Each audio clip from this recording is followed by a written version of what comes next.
Good morning. Let me introduce myself. My name is Melvin Smith. I'm from Fayetteville, North Carolina.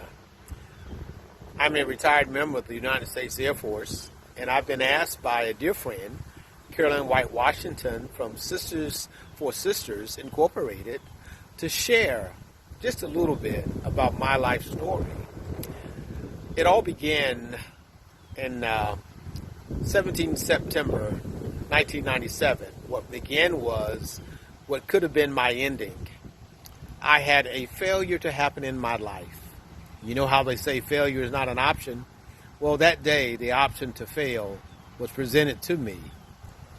Being so distraught after being late for an appointment that could have brought a promotion, an appointment that could have brought more money, more prestige, more honor.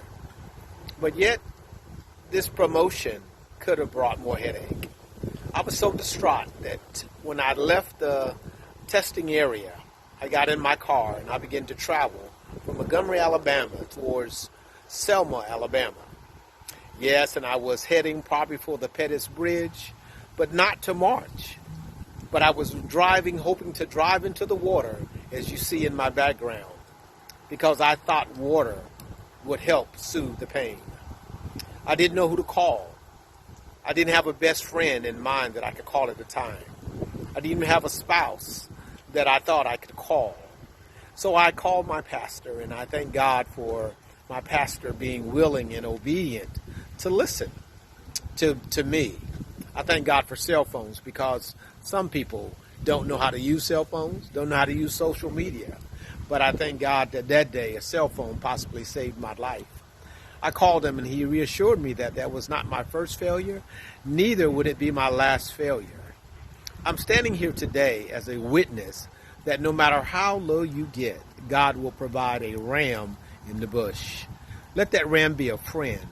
Let that ram be a spouse, a soulmate, may even your pastor, or may even be someone like Carolyn White Washington who reaches out to people constantly. That was not my first thought of suicide, because it happened again a few years later, living in the home of our dream, living on the lake, having a nice job, nice career, but yet I was distraught. I was depressed. And so I allowed depression to take me to a level to where I wanted to drive my car inside the lake behind my home. But again, thank God that I did not do that. God provided a ram in the bush by way of a small, still voice that said, Melvin, you can live. Melvin, you need to live. Melvin, somebody needs you. That was 22 years ago.